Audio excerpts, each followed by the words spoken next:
Hello, and welcome back to the Daily Stack. I'm your host, Rob Wallace, and today I'm very grateful to be joined by the man himself, the CEO of BTC Inc., Mr. Brandon Green. How you doing, Brandon? I'm doing great, Rob. How are you? Excited to be here. Yes, thank you for joining the show.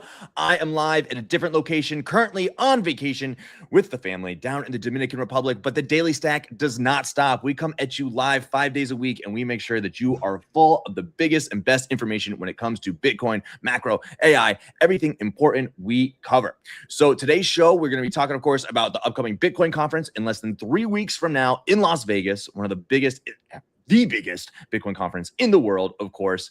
But before we get into that and talking about Brandon and his background, everything that's going on, we got to see how Bitcoin is upending geopolitics and taking place at the center stage of everything that's going on in the world right now. And we are going to go straight into the news because we got to cover this first. Absolutely.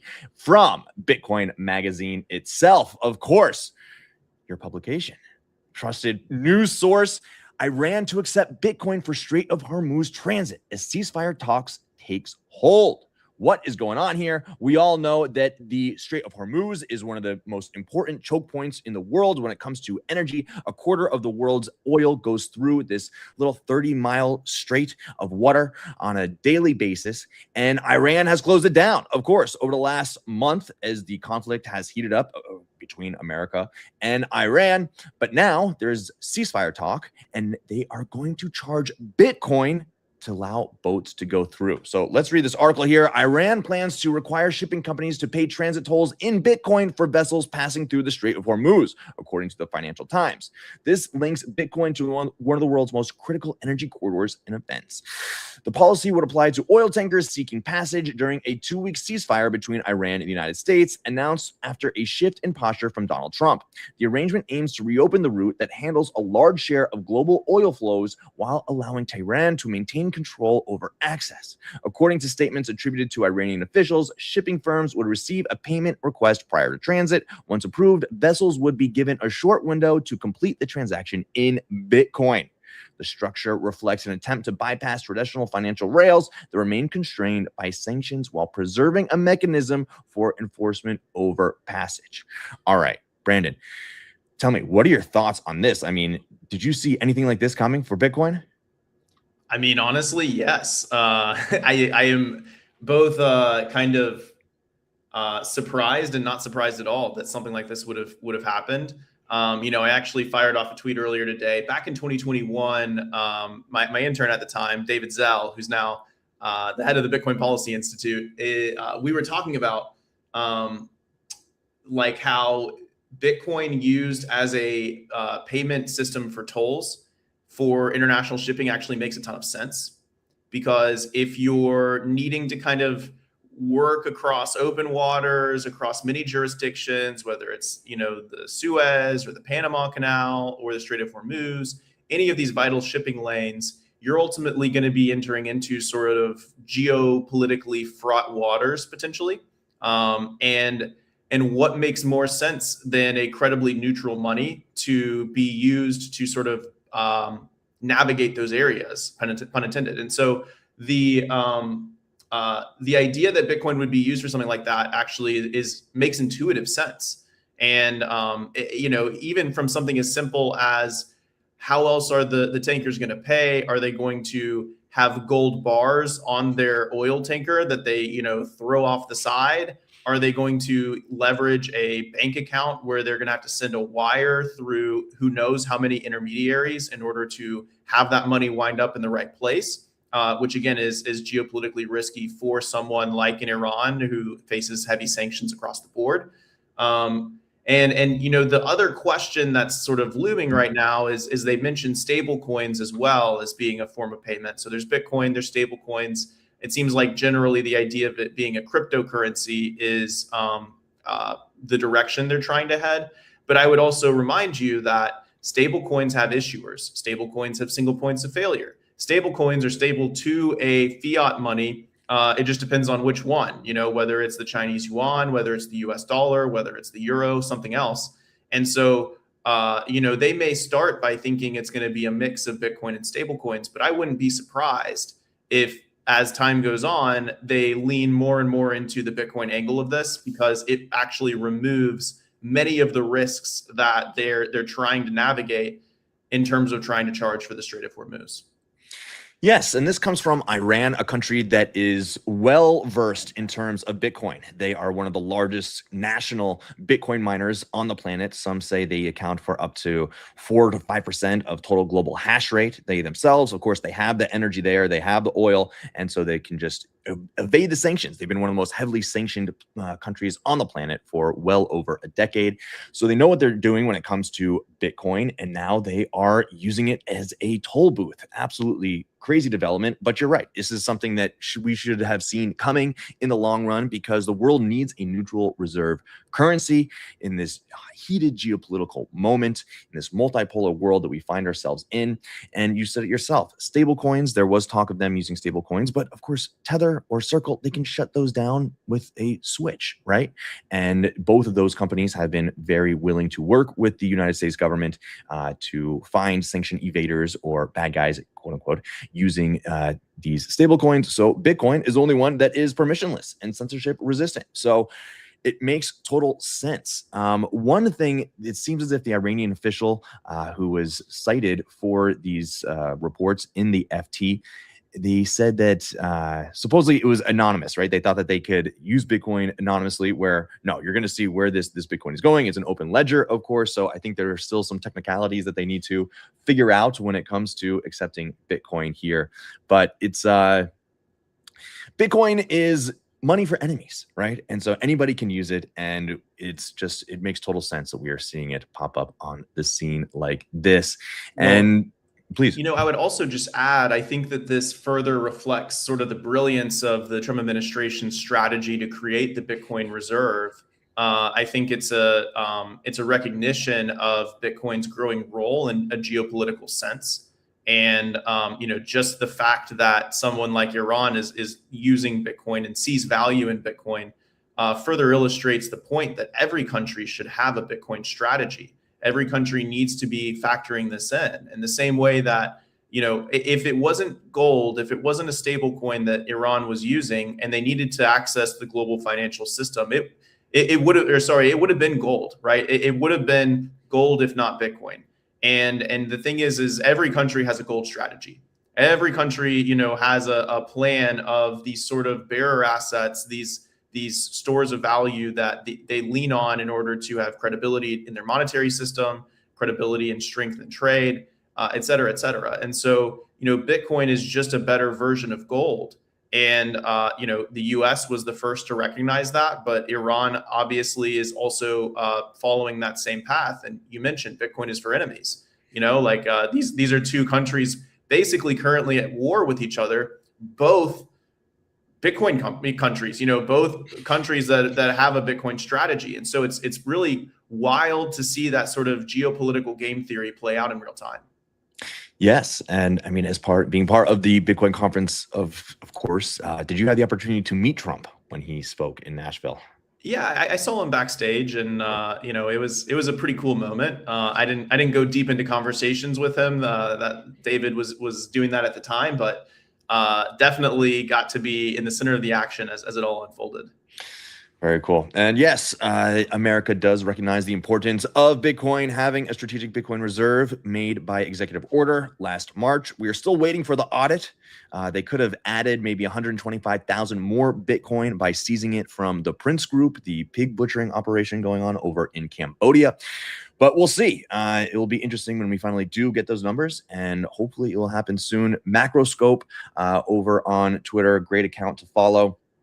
He's saying that now if there is a ceasefire and the calm is able to happen over in the Middle East, Trump, of course, is going to focus more on domestic issues. We've got the midterms coming up. So, of course, we have the replacement of Jerome Powell with Kevin Warsh, and there's going to be more domestic focus. So maybe they're going to be more interest in terms of appealing to Bitcoiners who helped propel him to the presidency just 2 years ago.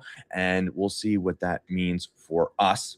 Yeah, I also agree. It's going to be interesting to see as the midterms start coming closer how Trump's focus and attention may shift if the Middle East region sort of stabilizes.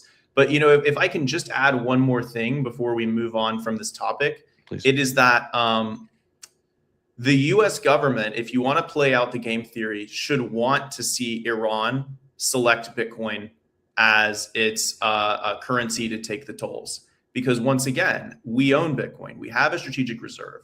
Well, we still have not nailed down exactly how we plan to grow the strategic reserve, which I think is a fundamental issue and a fundamental need that this administration needs to address. We still own it, and we still view it as a strategic asset.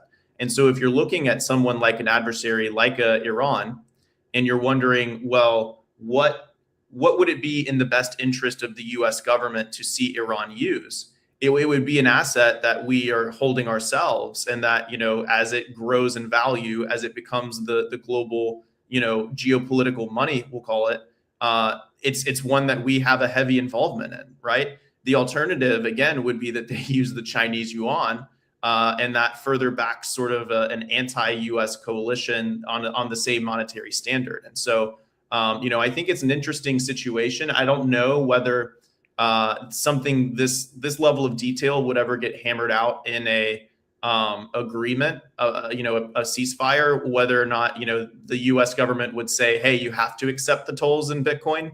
But I do think it would be an interesting sort of geopolitical carrot to factor in all of it. We would much rather see Bitcoin be used than, some other monetary system that we have no involvement in whatsoever. So something to keep track of for sure. Yeah, and of course, America has ridden the back of the petrodollar for the last 50 years or so. Since we closed the gold window, we have made sure that the world trades oil for dollars, and that provides a strong demand for dollars around the world, and that props up our currency.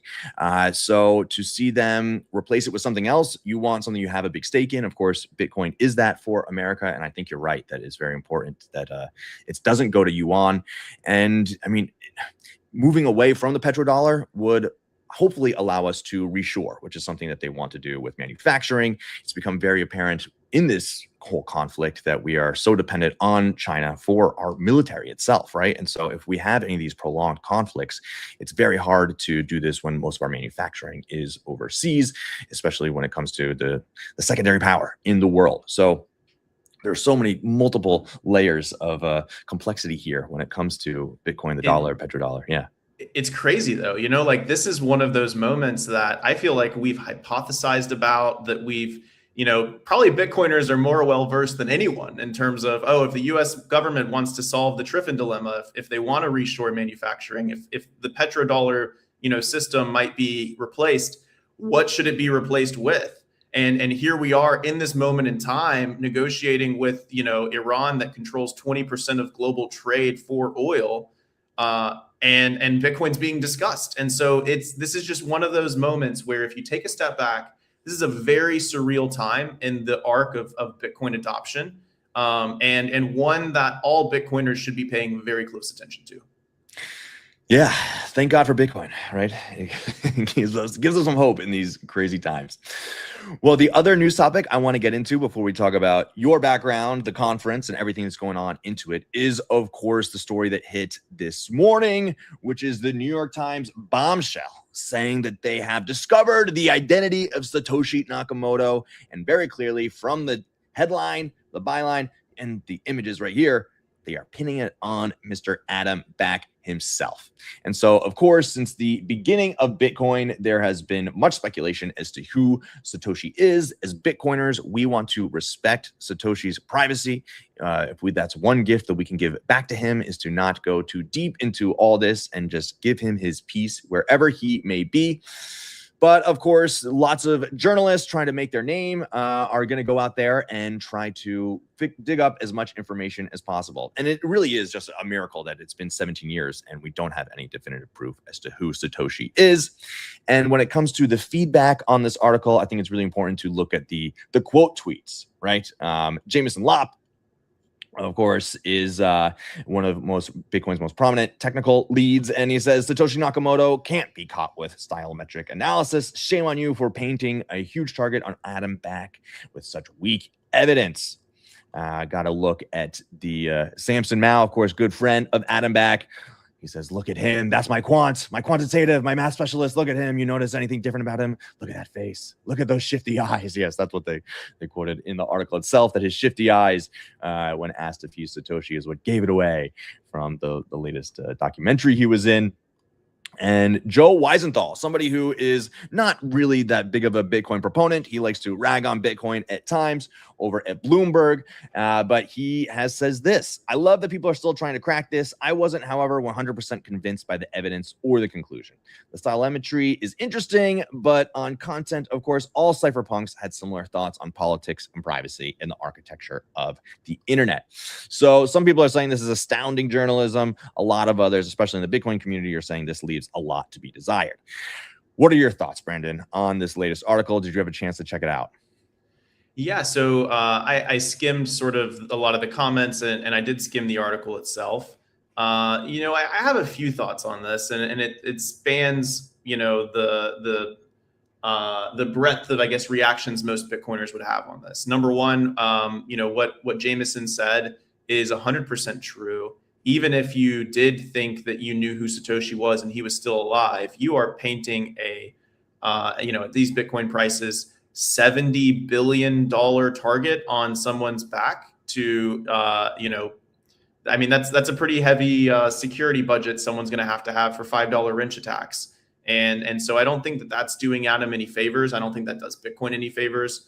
And, it's just this sort of whole exercise is one that I think is just very misguided. That being said, it is fun to speculate. It gets clicks, it gets attention, as evidenced by kind of the hit of the piece today. And so there is a natural incentive to try and answer this question. It's one of the great mysteries of, society today, is who was Satoshi Nakamoto. And so I get the draw. This also reminds me, we just had a definitive HBO documentary, I think in 2024, that named Peter Todd, undoubtedly the, Satoshi. I tend to put this just as likely as that in terms of who's Satoshi. I don't really buy a lot of the arguments that Adam is Satoshi. I think some of the stuff they lay out is like very situationally interesting, but none of it is conclusive in any way that he would actually be Satoshi. It's circumstance. And in fact, I remember a stylometric analysis done on Satoshi and how he wrote from, 2017, 2016, maybe. And they came away saying it was definitively Nick Szabo. And so it's like, I just like all of these sort of strategies to try and unmask Satoshi. They're just reusing old ones and coming up with different answers and getting clicks. But I wouldn't hold a lot of weight in it. This does nothing to sway my opinion of who I think Satoshi is. No. And I mean, this article took 18 months to put together, right? And this is the best they can do, is a bunch of circumstantial evidence. There's nothing hard tying it to Adam Back. Of course, Adam Back was pivotal in the creation of Bitcoin with Hashcash and the developments that he did and provided for the cryptography community in the decades leading up to 2008 to 2009 when Bitcoin was released. But he famously was not really that into Bitcoin. He's cited in the white paper, but in the very early days, he had nothing really to do with it. Of course, he later went on to found Blockstream, and that is one of the most pivotal companies in Bitcoin in terms of infrastructure. But there's very little to hard pin, of course, Adam Back as Satoshi. And I think the world would be a better place if we never figure out who Satoshi is. But this is never going to stop, right? We're going to see this for forever and ever. Do you want to hear my favorite theory on who Satoshi is? That I got this one from Aaron Van Werdum, so shout out Aaron. That Satoshi is actually Hal Finney from the future. Okay. And that Hal Finney, sort of famously passed away due to ALS. But before he did, he got cryogenically frozen to be sort of unfrozen in a future time when there's a cure for ALS. And the idea would be that he memorized the seed phrase to his $1 million Bitcoin wallet, so that when he got unfrozen, he could basically use that to invent time travel, electronic time travel, to reappear to himself in the past as Satoshi from the future, to work, directly with himself to invent Bitcoin. So that's the theory I like to go with. It's way more fun and way more exciting than trying to pin down cypherpunks on a mailing list and going one by one trying to name why each of them is Satoshi in and of themselves. 100%. Yes, fantastical theories are better off for everybody when it comes to this subject. Yeah, and you could say the same thing. It was AI from the future, right? Who sent back the message to the cryptography list in order to bootstrap the energy production that would be needed for the AI build out. That's another good Love one it. that I like there. Love it. Yeah, I like All that. right, I'm going to cool. use that. Yeah. Nice. So next, I want to dive into your background, how you came to be CEO of one of the most influential publications in the world, and of course, Bitcoin Magazine. But first, we got to give a shout out to our good friends over at Rhino.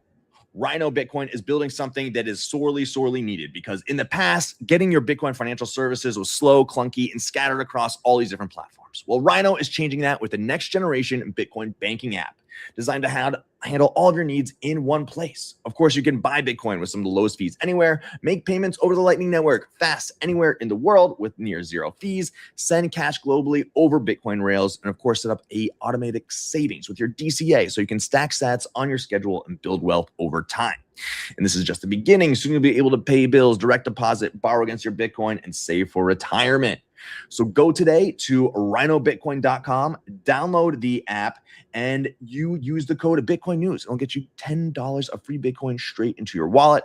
And they've got a new site called drop.rhinobitcoin.com. Sats Drop. It allows you to play a Bitcoin Plinko game and win free sats that way. The Bitcoin faucet is live over on Cash App. Well, this is an even more fun way to get your free Bitcoin.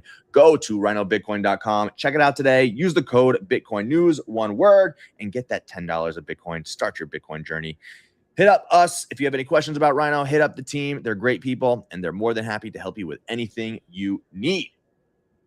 All right. We are back for the second half of the show, and I want to do a deep dive into your history with Bitcoin Inc., BTC Inc. So I saw your recent podcast with you and David, and you started as an intern working in the storage closet. That has to be one of the most greatest rises in corporate history, to go from an intern in the storage closet to CEO. So tell us your story of working at the company. Yeah, no, that's exactly right. I was graduating college. I actually had a job lined up with Anheuser-Busch, and I was a chemical engineering background, and I was planning to go into the master brewer trainee program. So I had that lined up for that fall, and but I had a free summer. Met David at a university event at Alabama, Roll Tide.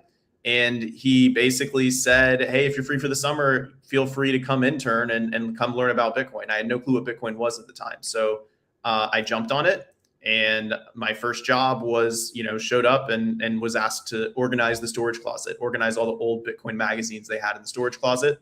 And so I did. And, I've like just about literally done every single job at the company. Truly, from taking out the trash and sweeping the floors, organizing the closets, sending, mail of just magazine subscriptions through the mail, making friends with the postal worker who would pick it up every day, to, building the conference, building Bitcoin Magazine, writing for Bitcoin Magazine, and eventually running the programming for the conference, and then running the conference business line as a whole. I expanded it to 4 events on 4 continents in 4 quarters under my tenure. We kind of took the flagship, we expanded to Amsterdam, and then we expanded in 2024 to Abu Dhabi and Hong Kong. And so, at the end of, I guess, 2024, I handed off the sort of head of events role, and went back to sort of a general manager, looking across all of the business lines, and helped run the company while David was focused on launching Nakamoto, which is now our public company, parent company that we merged into earlier this year. And then naturally, when that launched and he needed to fully devote his attention to it, I took over as CEO of BTC Inc. So that was the sort of seems easy and simple at the time, total straight shot from cleaning the closets to there, but in reality it was a lot of work, a lot of success, a lot of failures, and a pretty cool journey. And I'm excited to be kind of in the position today. And I mean, I'll tell you what, like, I'm very bullish on both this organization, on our trajectory, on just the opportunity we have in front of us as being, in my opinion, the best Bitcoin media and events company in the world. And it's a special place to be. As you know, being a Bitcoin media, Bitcoin events company, you get to rise with Bitcoin. And I can't imagine any other thing in the world to be able to sort of be attached at the hip with than something like Bitcoin. So it's a great position, and we're excited what the future holds. Yeah, and it's so cool that you're able to be focused on the conference itself from the very beginning and to grow it to the monster that it's become today. So let's go back in time and let's go through the years of the conference, right? So 2019 was the first one, and it was in a parking lot in San Francisco, correct? Basically, yeah. It was a place called SBN. It was a converted car dealership that had this massive ramp going through the middle of it where they would drive the cars up and down. And yeah, there was like tons of parking spots. It was a cool vibe, I'm not gonna lie. That event, we created that event because at the time there were two massive trends going on. Number one is that all of these Bitcoin conferences were focused on crypto. They were focused on Ethereum and the ICOs and the other chains that were printing tokens and then using those to pay massive sponsorships to just completely divert the attention away from Bitcoin, which was 80% of the market share and 80% of the conversation. And all of these conferences, all these events, all these media outlets lost the signal. They lost the whole point of why they exist, because they were ignoring Bitcoin and only talking about all of these new projects, frankly, that were trying to compete with Bitcoin. And then at the same time, there was the massive block size war that happened in 2017 and 2018, where the Bitcoin community in and of itself got divided, and then the Bitcoin Cash community got divided again, and there was no reconciliation on the back end. There was no path for us to learn the lessons that the block size war taught us, be able to sort of enshrine those and articulate that into the community in a way where, if this is a decentralized movement, there has to be these shared values. There has to be a shared understanding of what Bitcoin is, right?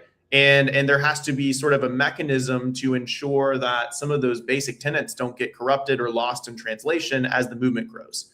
And so we saw this opportunity as well to reunite the Bitcoin community under the obvious winner of the block size wars, Bitcoin, BTC. And so it was like a very awesome moment for both of those reasons. And, we had done a lot of projects, a lot of products in the blockchain, crypto, and Bitcoin space. And once you get product market fit like that, once you truly know that, this thing has legs, there is no better feeling in the world. There's no more addictive sort of sense. It focuses you, it makes you go all in. And we knew with Bitcoin 2019 in that converted car dealership that we had captured lightning in a bottle. Cool. And we went all in on it.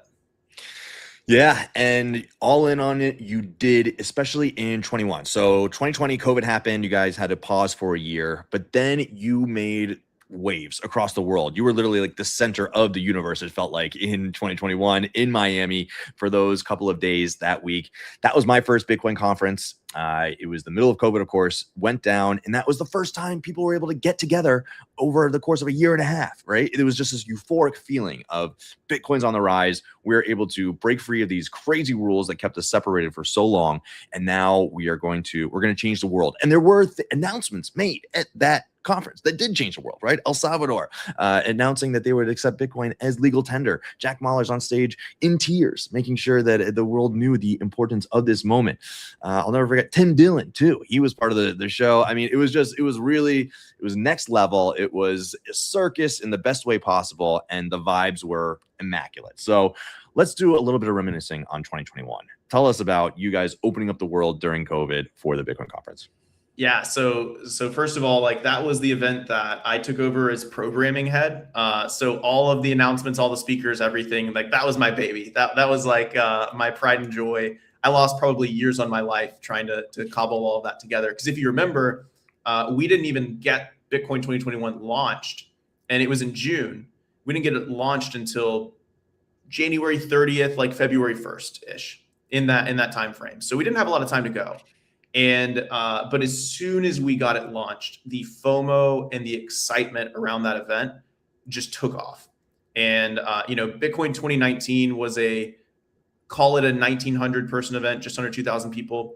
Bitcoin 2021 ended up being like a 13,000 person event, 11,000, somewhere in that range. I mean, we couldn't. People were climbing the fence to get in, like we have no clue how many people ultimately even got into that thing. So it was crazy. We had the fire marshal trying to, shut us down.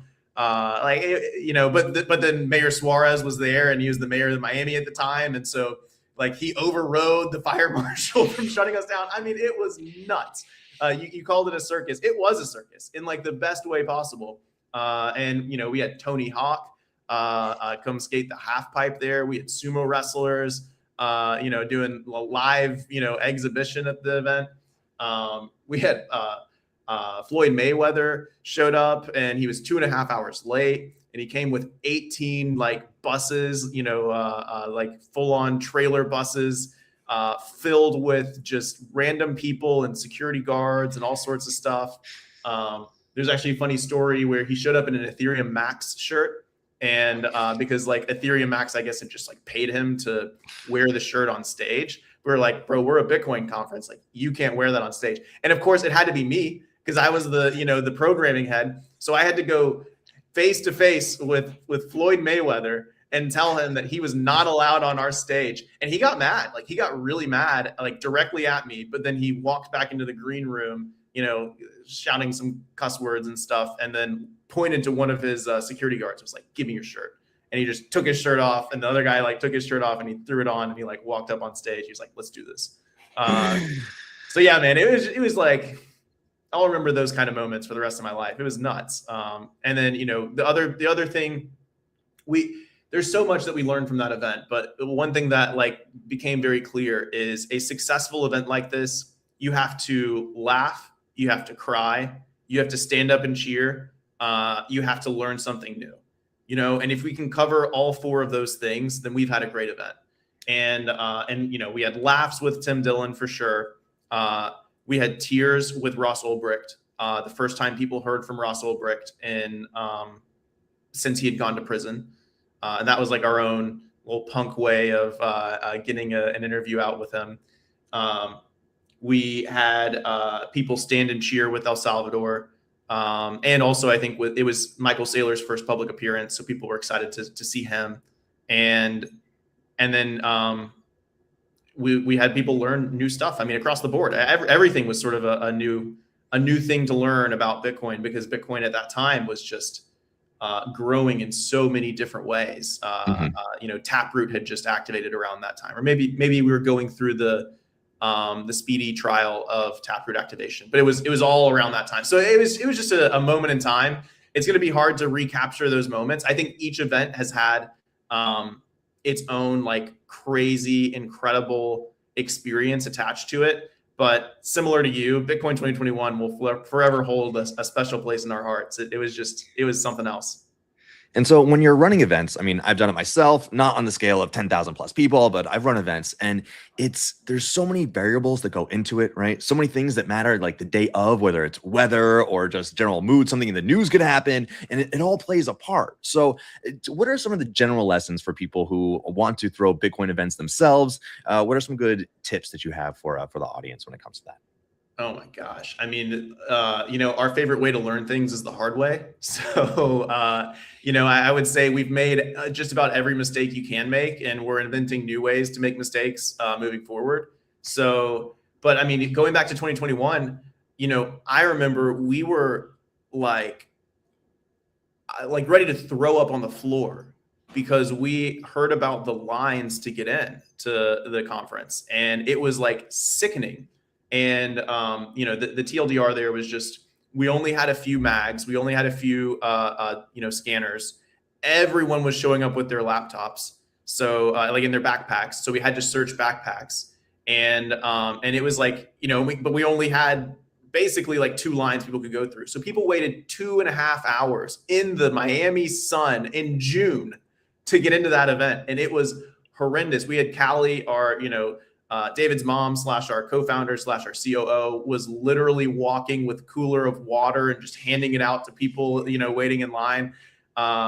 So definitely a lesson right there was always make sure that you have enough mags and security in order to get people into the event quickly. And then we reapplied that lesson in 2024 with TSA and the Secret Service with Trump speaking. That even though that line was hypothetically way worse than the Bitcoin 2021 line, people only waited. I heard a max was 45 minutes was the longest someone had to wait in that line to get into to see Trump. Basically, like once we started letting people in, right? Some people camped it out, but so that's a big one. I would say our lesson in 2022 is never throw a music festival. Or if you do, like, prepare to lose money on it, because it just about wiped us out. 2020, I'll just give you a lesson for each one. 2023, it was about number one, like getting our margins and our financials in order to have like a profitable event, even in a down market. Like 2023 was almost as profitable for us as 2021. And that was, a raging bull market versus like a crushing bear market when half the companies in the space had collapsed, right? So we learned a lot growing up in that one. 2024 was about, can we seize a moment? Can we go all in on a narrative and grow that into something big and change the industry with it? 2025, we learned how to basically throw Vegas is like the pinnacle of events, right? It's where all the biggest events are, and it's because there's so much infrastructure there. We learned how to be a professional, official, biggest event in the world, 35,000 people, and also deal with the vice president being there. So like we've learned many things in all of these, but those are just like a few of the highlights. And yeah, I mean, you will never get bored in the events industry. There's always things breaking. It's a massive people. Everyone's going in different directions. Everyone needs something different. Everyone has different amounts of information. You can never communicate too much to people. Like it's just it's a massive puzzle that all the pieces will never fit together, and you just have to accept the beauty of the imperfection of it. Yeah, you're running around putting out fires constantly, but when you do it right, there's few things that feel better, right? You say, "This is my party. I threw this party, and it's awesome," and it's definitely a euphoria that goes along with that.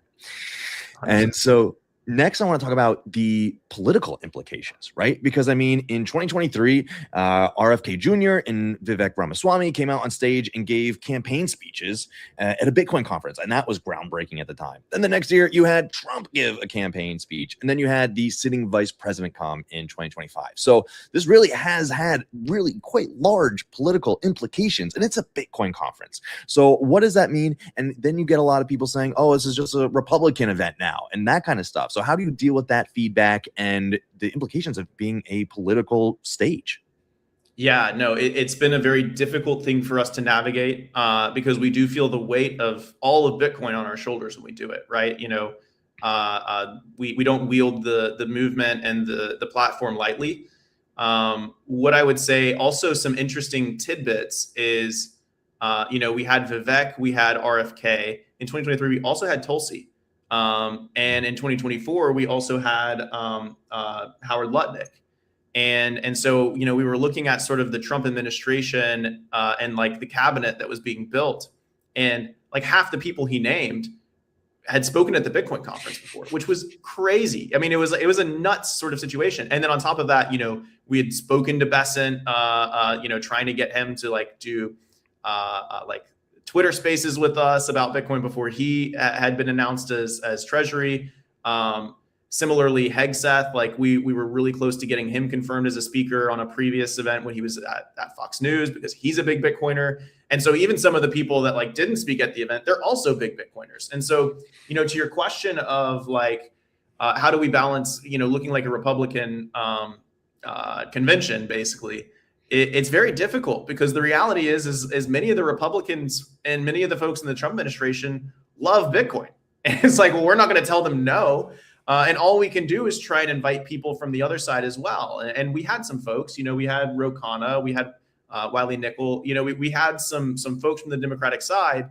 RFK, when he spoke, was a Democrat at the time, and then later an independent in 2025. So, we try to highlight both sides, but what you actually see is one side is embracing Bitcoin, and the other side, whether it be a reaction to that or whether it be a fundamental misalignment with their values, for whatever reason, they can't seem to embrace Bitcoin in the same way. And I think that that's disappointing. I would love to see that change. I'm still hopeful that given the outcome of the 2024 election, that lessons will be learned on the Democratic side to try and maybe embrace Bitcoin through their own lens and have those narratives ready to lean on. But I guess we'll see, I think at this point we would kind of be starting to see those people and narratives and opportunities spring up. And I don't yet see a full embrace from the Democratic Party yet of Bitcoin. And I hope that changes.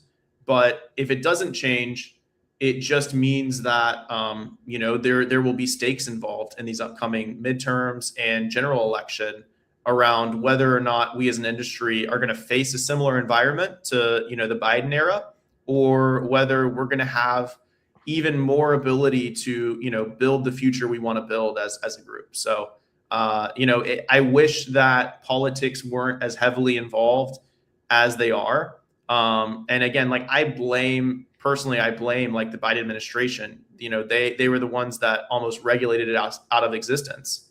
And so, it became a necessity. But I would hope for a day where politics is kind of left to the side, because it's one of those few things that both sides agree on. So here's to that. I hope it happens. And you guys did invite Kamala, right? We did. Yeah.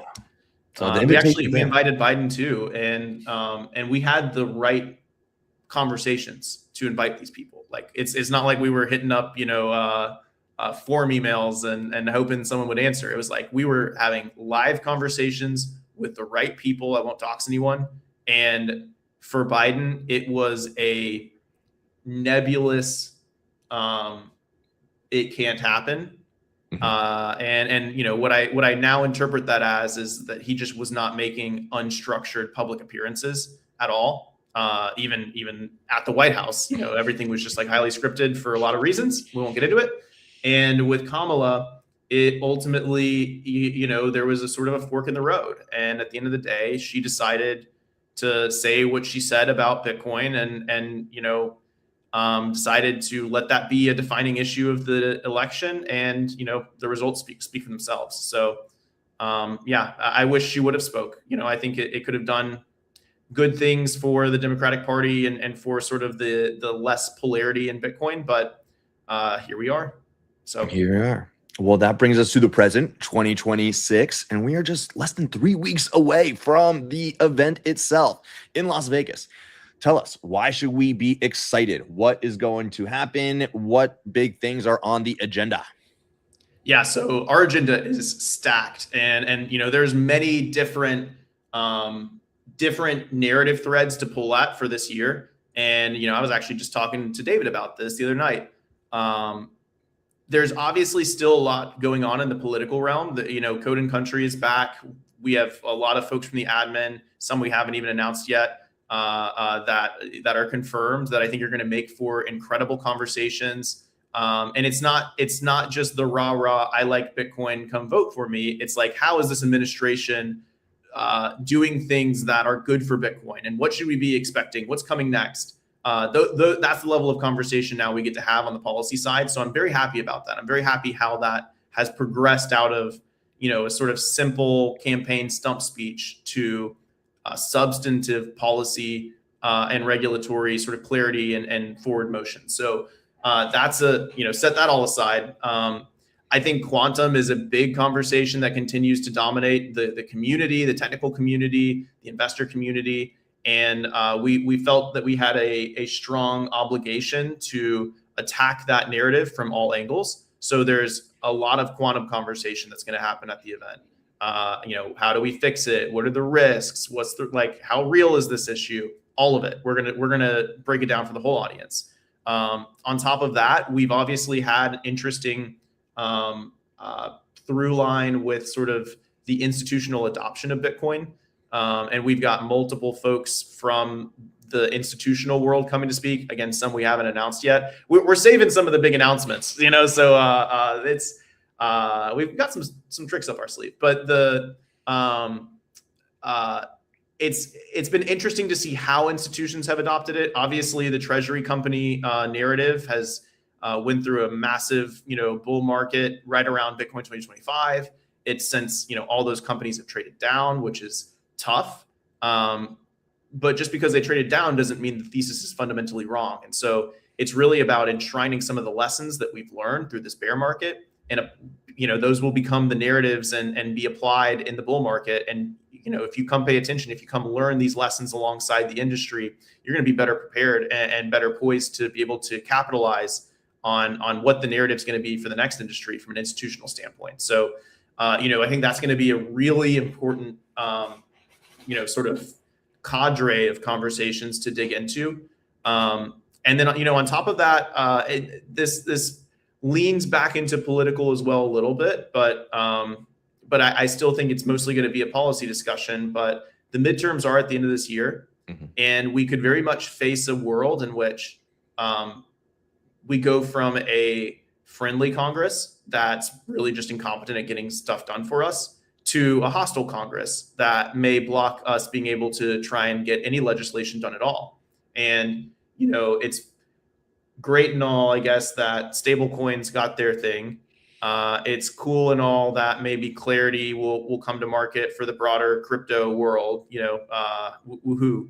But the Bitcoin Act is the big thing, being able to cement the strategic reserve as law, being able to, create a de minimis exemption for Bitcoin transactions, being able to, end double taxation on miners, all the things that Bitcoiners want, that still hasn't happened yet. And obviously, the Trump administration has delivered a lot from the executive branch. They freed Ross. They did the executive order on the strategic reserve. There's so much progress that has been made, but the legislative branch has really, in my opinion, yet to deliver for the Bitcoin community. And so I'm very interested to see how that plays out. And there's going to be a lot of conversations around that at the event as well. So, those are just a few things to lean on. We're scrambling right now to try and have an interesting Iran, angle on everything happening with the tolls. So stuff is cooking on that as of even this morning. But obviously nothing to announce yet until we have something. But I'm hopeful we're going to be able to have a substantive conversation on that too. So the last thing I'll say, and I know I've rambled a little bit, is just that bear market events. That's where the narratives of the bull market are seated. And if you look back at 2023 and you look at the content that was done there, I mean, you mentioned it yourself, that was where the first presidential candidates showed up to talk about Bitcoin on that level. It's also where, we had the what happened to FTX and sort of the lending markets in the broader crypto space, and like a full deep dive of how we make sure that doesn't happen again. And knock on wood, but this bear market that has not happened again, right? And there's lessons that were learned, and maybe it won't happen this time. We'll see. The bear market's not over, but the tide hasn't fully gone out, I guess. But that's a massive thread. And then also in 2023 we had Redeem GBTC. It was this whole movement around you had this trust that was trading at a 50% discount, and within, I guess, less than 9 months, 8 months after that event, the first ETFs were approved, and everyone kind of immediately was able to parlay this GBTC conversation into the fuel that led the ETF rise and eventually then the Sailor rise. So all of these things get talked about in the bear market events, and those become the foundation of the next bull market. And so if you miss out on these types of events, you really are you're just going to be scrolling Twitter waiting for the news to hit. Whereas everyone who is like fully dug in right now, they know what's going on. They're going to be prepared for it. Absolutely. And so you mentioned all the big tent events and things. Of course, you got the politicians, the institution, the quantum debate, but I also love the smaller things, the side events, the more interesting dark horse candidates when it comes to speakers and whatnot. So some things I want to highlight, of course, you got Afroman coming, who just won his freedom of speech case. Is amazing to have him there, be a free speech advocate at the Bitcoin conference. We got the Hot Style Takeover. PubKey is doing an event with, of course, the boys from Rabbit Hole Recap, Marty Bent and Matt Odell. And you've got the open source section as well, where people get hands-on experience building things like a seed signer and get to have those nitty-gritty technical conversations that need to be happening as well. So highlight some of the other things that don't get as much sunshine on the big ticket. Yeah, so I'll start with open source, because I think this is going to be the single best open source content conference maybe in Bitcoin's history. We've got an incredible lineup of conversations of things that, like you said, you can get your hands on and actually play with. Like a whole, I guess, narrative we didn't even lean into. You mentioned that you cover AI on this show. The AI and Bitcoin intertwinement that is looming is going to be massive, and there are, I guess, philosophical challenges or thoughts around that, but there's also a lot of technical stuff to be built around, like, an agentic economy. And we used to call it, I guess, machine to machine payments, right? Like that was if you remember the Andreas Antonopoulos, old days of what Bitcoin can enable. It's this, right? Like we just have a different name for it now. We understand sort of the software component, but the ultimate idea is the automation of the economy. What are these machines going to be using to pay each other? They're going to be using Bitcoin. They're going to be using Lightning payments. It's going to be automatic. It's going to be completely decentralized. And so it's like all of these sorts of pie in the sky ideas around Bitcoin. Like you can build them today. The tooling is already basically there with AI. And so it's just going to be a matter of really our understanding catching up with the possibilities at this point. So yeah, I mean, the open source content is going to be phenomenal. You can skip the main stage, you're going to miss out on a lot. But if you just went to the open source event, like you would have a phenomenal experience this year. I love the side events. This is a fun event. People leave with smiles on their faces. People get to go see the Bitcoiners. I was talking to my buddy Eric. It's like, it's a bear market. Go hug a Bitcoiner, right? We're all going through the bear market together. There's like a camaraderie that exists. You get to just go see your friends. And so being able to hang out and just enjoy being around other like-minded Bitcoiners and individuals, there's no other place in the world that you can do that. So not at this scale. So that's always a phenomenal opportunity. And I would say too, there's a level of in the bull markets, people are hard to approach. It's like everyone's kind of swept up in their own thing, and everyone's got sort of this agenda that they're pushing on, and they're having fundraising conversations and deal conversation. It's like everyone's just seen their net worth shoot up, and so they got an ego attached. Bear markets, everyone's ego's gotten chipped away. Everyone's focused on building a thing, but they're also there to just be around the other Bitcoiners. And so this is the best type of event if you want to go meet Sailor, if you want to go meet Adam Back, AKA Satoshi, right? Like they're going to be there and they're just going to be hanging out, like they're just going to be having a great time. And so this is a great opportunity to build your network, to go meet some of the Bitcoiners you've always wanted to meet. They're all going to be there. And it's just, the bear market events are special. There's just no two ways about it. They are special moments where I think more positive, productive things happen for Bitcoin at these events than any others. And let's talk about that in terms of people going to the Bitcoin conference to find a Bitcoin job, right? There's no better opportunity to network. Do you have any stories of things that were birthed out of the Bitcoin conference, people meeting for the first time or companies getting started?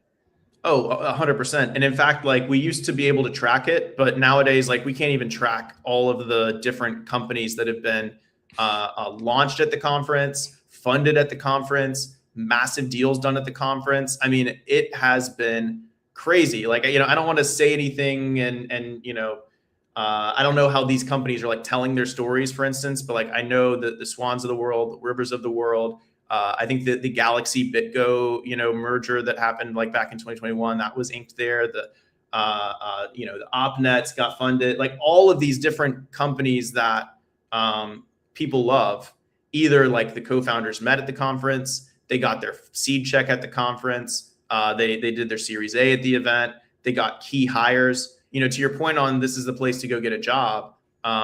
First of all, Bitcoin is a decentralized thing, and a lot of these companies are remote.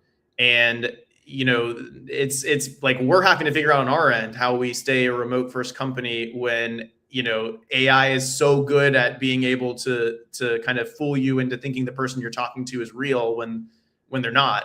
And you can't beat an in-person event. Like you can't beat that in-person element, meeting the person, real life, shaking their hand, looking them in the eye.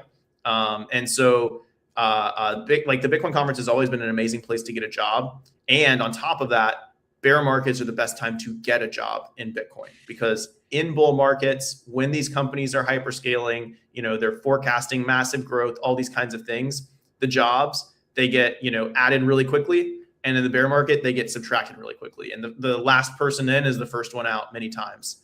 In bear markets, these are the key hires that companies are making to place their bets for the upcoming growth phase. And so if you are joining a company in the bear market, number one, they already know what their financial sort of outlook is.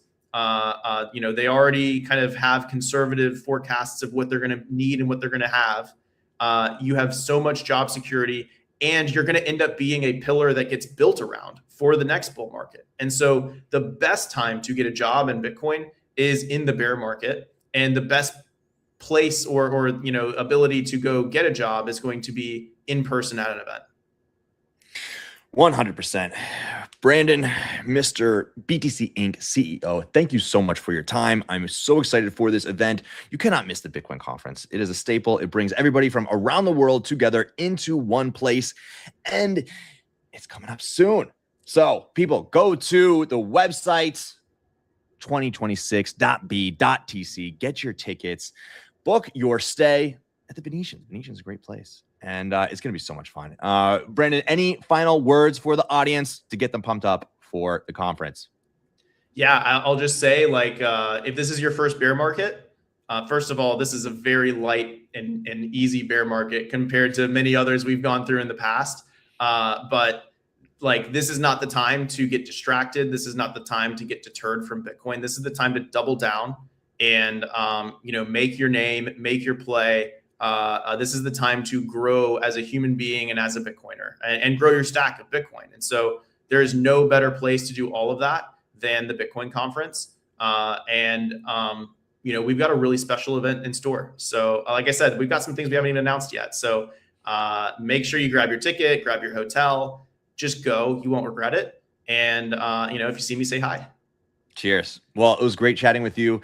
Learn more about your story and to just this growth of this phenomenal event. So excited. We'll never miss a year. We'll see you in a couple of weeks. And everybody who's watching, thank you for tuning in. Of course, we got another hour of content coming up after this. We got Sam, our new AI guy, coming up for a new hour after this. So stay tuned. Going to throw on the 5-minute timer, get everybody situated, and got a full hour plus of new content coming up next. Brandon, until a couple weeks from now, I'll see you then. See you soon.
Let's switch this up. All right.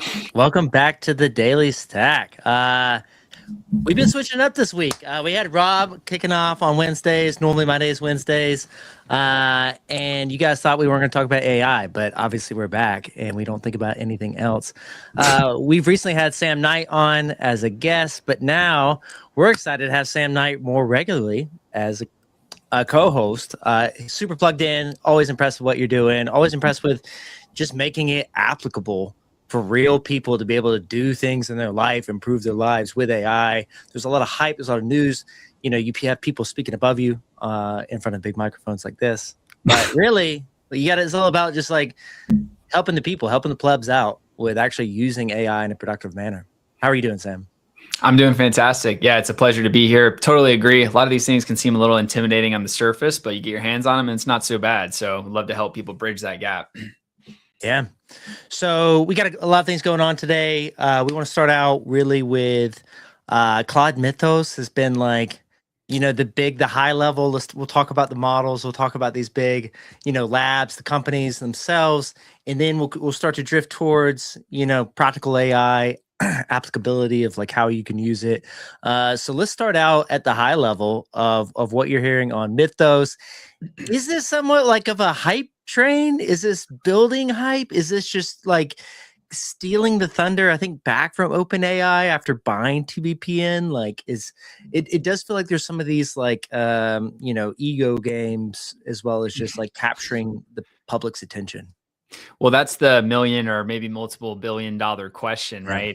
How legit is this? Because, and we touched on it a little bit last week, but literally every day when you get on X, you hear groundbreaking news about some new AI tool. And, it turns out that 98% of them, they might be kind of cool, but it's not really that groundbreaking, right? And so it's really hard. It's essentially the boy that cried wolf, except for it's millions of people doing it. And we're talking about technology. So it's really interesting. And I have dove into this pretty deep. And so we've heard rumors of this. And I tell you where I became convinced that Claude had, before actually talking about the model, where I really became convinced that something was going on under the hood differently is about 2 months ago. They just started shipping. I mean, it was an unbelievable cadence. Every day, every week, new features were coming out. And there's started to be rumors about, do they have AGI under the hood? Do they have, what's going on here? And the only logical explanation is just they've cracked something. They've figured something out. And I forget the exact date. I believe it was around mid-February when they first had access to Mythos. Like the training was completed. They were able to go live with it. And so these last 2 months, I mean, every day it's a new highlight from Anthropic about features they're shipping. Yeah. And so what happened this week was they essentially officially acknowledged what everyone was talking about with these rumors with Claude Mythos. And it's just that it's a brand new model. So it's a new tier of model. So the way that Claude works, there's different tiers, right? There's Haiku, there's Sonnet, and there's Opus. And Opus is the strongest, most powerful, most capable. Sonnet's the one that you should use if you're like essentially replacing Google with Claude, right? Just basic questions, general things, some good tool use. And Haiku is really, in my opinion, it's more for if you're plugging into the API and you want quick responses, you want cheap, you don't want to pay a lot of money. That's kind of where that comes in. So this is I'm going to mention right there, I've never used Haiku. Exactly. I think it's just kind of funny. It's like what is it doing there? Like why would I want a less power? I mean, I totally get it if you're token maxing, which is like what's something that TBPN was talking about yesterday. But for the average person, they're just like, I don't know if I want this like C player on my team. I get it. Maybe if there's a use case, but it's just kind of funny that most people I know don't ever mention Haiku. I mean, I've used it maybe once, and I've used Claude for 4 years, and it's like I said, I think the real use case for it is if you are plugging into Anthropic's API, which is very expensive actually compared to other models. That's the way you can kind of access Anthropic, but at a very base level, you kind of want some basic output. I can't really think of a situation where you would want to use it besides this. So anyways, this is essentially a brand new model inside of Anthropic. And the benchmarks came through, which I'm always a little skeptical about benchmarks because I think that they tune these things to be able to crush the benchmarks, right? Like it just kind of makes sense. They want to perform well. It's like going into a test already knowing the questions. So I don't feel like it's a great, I mean, it's the best we have, but I feel like there's going to be something a lot better that we can test these models out with in the future. So anyways, it's crushing the benchmarks. I mean, we knew it'd do well. We knew it'd be better than Opus, or else they wouldn't put it out. But I mean, it's like crushing them. And so where it gets really interesting is it's so powerful. And I think we need to take another step back, because Anthropic, a lot of the criticism that they get is they are the ultimate fear mongers. They're the ultimate, kind of doom and gloom predictions with AI. Yeah. And that is, I think, a relevant criticism of theirs, because, I remember a year ago, Dario, the CEO, who big fan of, incredibly smart person, he was saying, in 6 months, there will be no coding done by software engineers. 6 months goes by, and then it's a new prediction. And it just never really seems to fully come true. Although we do significant progress, it's never like the full picture, right? And so the question that you started off with is, how legit is this, right? Yeah. Like this, Anthropic's come out and said, we are not giving access to the public to this because we think it's so powerful that it could essentially destroy the internet, because we were able to find vulnerabilities in all of the legacy kind of software providers that everyone uses, all of the legacy, browsers that everyone uses. And so their claim is that this model is so powerful, the regular person cannot get access to it. And I think that's where a lot of this discussion is. It's like, number one, is it up to these labs to decide what people should and shouldn't be able to have access to? Now, of course, it's a business decision, right? Like they can decide what to do with their business, but just kind of on a higher level, it's like, who are they to tell us that we can or can't? At the same time, the devil's advocate to that is, well, what if someone got access to this and drained your entire bank account or your wallet, your crypto wallet, your Bitcoin wallet, right? Like that's a pretty big security risk. So the question is, how legit is it, right? Like, is it actually an issue? Is it actually scary? And so what they're doing is to kind of mitigate some of the risk here is they're creating a project called Project Glasswing. And they're basically partnering with, I believe it's 12 major businesses, like legacy businesses, to give them access to Mythos, to have them basically stress test it, to see, how good is this at finding vulnerabilities? How good is this at being able to fight off attacks? Because what they said, and the one thing they said that I do think is really interesting, they said as good as Mythos is at defensive capabilities, it's every bit as good at offensive capabilities. And that's where it gets scary, right? Because let's just take them at their word. Let's just say that they're not doing this to, create press, which I think there's a certain element of that. But let's just say it is the case. That's a pretty big vulnerability. That's a pretty big risk. And I mean, here's an interesting question too.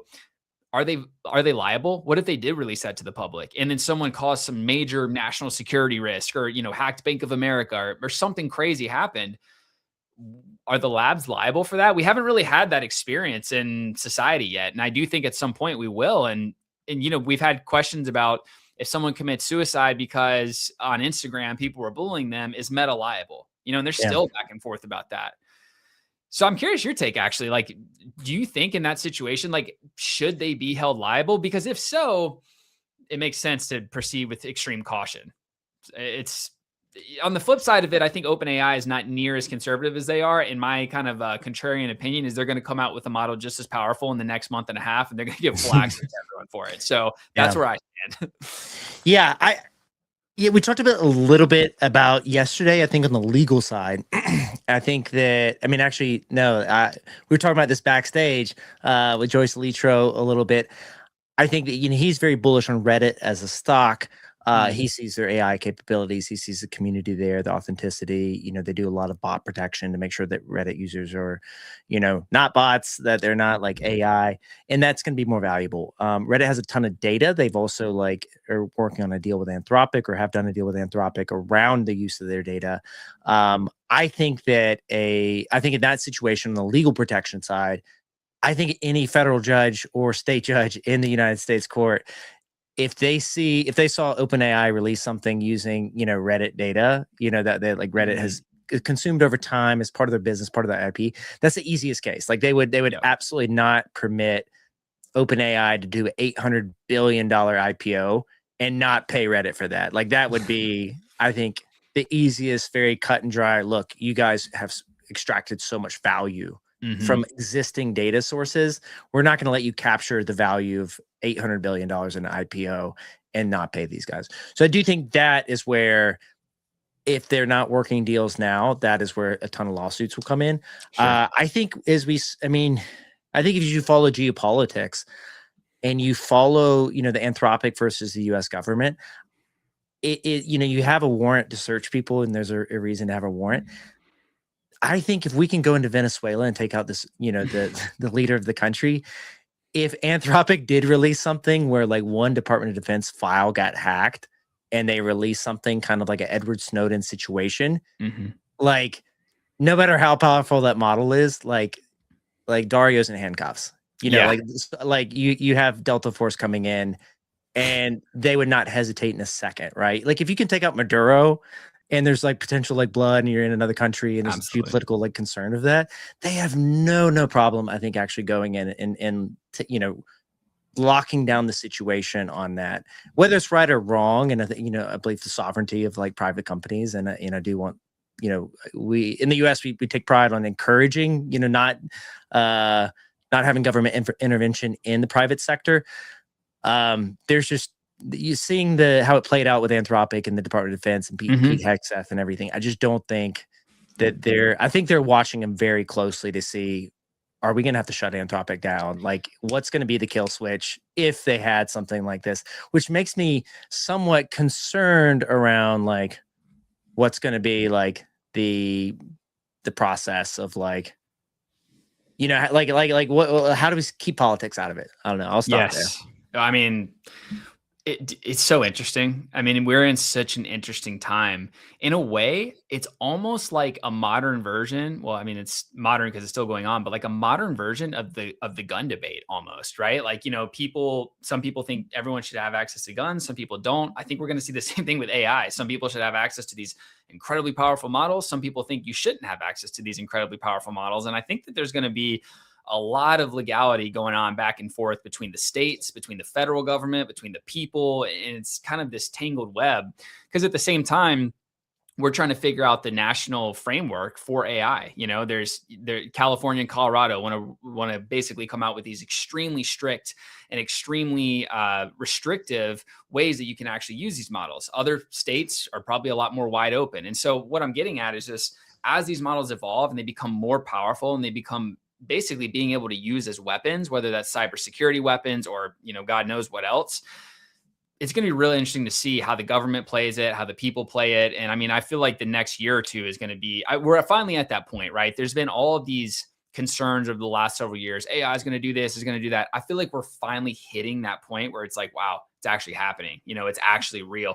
Once again, I'm sure some of this is marketing, but if they're to be believed what they said, I mean, I have a couple notes about it. Yeah. They found thousands of, in their words, high severity, 0-day flaws in every major operating system, in every major web browser.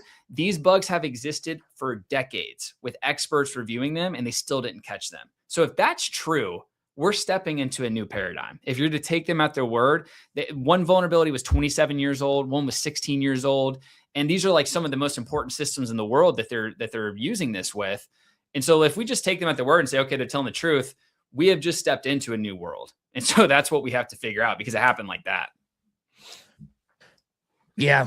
I'm curious. I mean, on the side of like finding vulnerabilities, that's the scary thing, is like, you have these huge companies like Cloudflare. We talked a little bit about yesterday, CrowdStrike, so cybersecurity is a theme that we see going to pop up more. Like you have OpenClaw and you have people looking at security risks there, but it's a small amount of people that are using OpenClaw, geographically, I mean, like in the entire world. But you do have a lot of the legacy software that suddenly can, you have an economic incentive, because it's so much cheaper now to scrape everything, for vulnerabilities, and AI can do it so fast that not everyone can afford CrowdStrike to be able to like run, a big cloud scan every day to go through that. So yeah, legacy software, concerned. Very concerned, and it kind of plays right into that whole permanent underclass conversation. People talk about you've got 1 month until you're a part of the permanent underclass, and it's funny, but at the same time, it's like if a certain sect of society has access to these powerful tools and another one doesn't, there's a massive leverage distribution issue. Now, on the other side of it, it's like, okay, well, if we release this to the public, we know China's going to have the same model within 6 to 8 months. So that is a situation where I can kind of understand the hesitancy. I think that actually has more to do with it than even the consumer side. Based on what they're saying, I think it has more to do with it because, Dario's come out and said, hey, China is distilling our models. And that's essentially layman's, you can say that's how they're copying the models, right? That's why every 6 to 8 months, a new open source release comes out and it's every bit as good as the, frontier state of the art from 6 to 8 months previous. I think that they don't want to admit it, but I think this is a big part of it too. They know if they release this to the public, boom, they just give access to everyone. Whereas if they can get it installed into these legacy systems and businesses, they can kind of, and this is just my opinion, I don't really have evidence of this, they can kind of get a foothold and not risk as much business disruption potentially by these open source models coming out being way cheaper and, anyone getting access to. So I do think that national security in China and things like that probably is playing a pretty big role in this too. I just wonder, given what just happened with the Pentagon and Anthropic, is there any sort of discourse between them? Are they keeping them in the loop? Hey, here's where we're at. Here's what we have. Is it just a completely, they cut off communications? Obviously, we probably won't know that for quite some time, but that's something I'd be very curious to understand. Yeah. And we just have our new news 38 minutes ago, maybe 40 minutes ago now. But a small time ago, introducing Claude managed agents. Everything you need to build and deploy agents at scale. It pairs an agent harness tuned for performance with production infrastructure, so you can go from prototype to launch in days. Now in public beta on the cloud platform. I am tripping over my words today, but here's a beautiful little graphic that we can obviously tell was made by Claude, and they have nice aesthetics. This is OpenClaw, right? Like this is the concept of the harness that OpenClaw came out with and really pushed forth. I get you can't necessarily own every concept, and OpenAI has gone out and they're just like Meta, like Zuckerberg's the king of cloning things and stealing it and putting stories on everything. I think in the same way, like you're seeing the same type of race, same playbook. Anthropic could have had this harness mentality of deploying agents early on. Like you have to assume so. Like they've been deploying so well, but let's say they might have imagined June 30th as their launch date, but then OpenClaw came out and really picked up steam in January of this year. So it might have just moved the timeline forward. So that would, if you'd look at that playbook, you're like, okay, I see why they didn't have to fully embrace OpenClaw as the method. Or as the way that everything goes through it, and they're just going to be on the back end, like you said, want to control more of the front end experience, control the user experience. But it shows a lot of why what's come down the past week of I got the email last week of we're not supporting these harness agents that are open source. What's your thought on this? I mean, this is 40 minutes old, coming out from Anthropic itself. I think that, anyone that was using Claude Cowork or Claude Codes probably saw this coming from a mile away. I think it was pretty clear that this was heading in this direction, and everyone was freaking out when OpenAI acquired. Well, apparently they didn't even acquire OpenClaw. They really acquired the founder's time, something weird like that. Yeah. But anyways, everyone was thinking it was a huge misstep by Anthropic because there was already kind of a feud going on between OpenClaw and Anthropic. Last week, it heated up a lot more. Like you said, they sent out the email basically saying you can't use Claude with OpenClaw unless you're going through the API, which is obviously incredibly expensive. Yeah. And so the problem is, it's been really interesting actually to see the last week, everyone's saying, man, GPT 5.4, which is obviously the next best thing you could use inside of OpenClaw. Everyone is just, it's not near as good. It's just not as good. It's not, I see it over and over and over again. And so, like you said, I think that they probably had this on their radar. OpenClaw came out. There was a lot of hype. The OpenAI acquisition, they probably just put a lot more power, or maybe they put this new model towards building it out and getting it ready to go. And so, yeah, I think that this was pretty clear that this was coming. I'm glad to see it. What's going to be interesting is how they handle the rates, because the biggest issue with Anthropic, everyone's always complaining about getting rate limited. I mean, I'm on the pro plan, the $200 a month, and I get rate limited sometimes. It's very frustrating. And so what happens when you have, agentic actions taking place? It's going to eat up tokens. It's going to eat up credits. It's going to eat up your usage. And so on one hand, I know that the I believe it was the creator of Claude Code, came out and said, hey, look, the reason that we can't allow this on OpenClaw, we just don't have the compute. We have to prioritize our customers before we prioritize third-party tools. We support open source. We think it's great, but we just can't, we wouldn't be able to survive as a business. And I think that's fair. I think that's a fair reason for not allowing it. But now we see it is a little bit more than that. They had a direct competitor coming out and they knew it was a week away. So I'm excited about it. I think, more competition is always better for the consumer. Yeah. My big concern about this is just what will the usage be like? Am I going to get rate limited after, two tasks, or what's it going to look like? It kind of remains to be seen, but it's definitely really interesting. And I think that you'll see a lot of adoption really quickly because people are on the Anthropic hype train at this point. So anytime they drop something, I mean, people want access to it. So is this is live as of right now? Is that what they said? Yeah. Yeah.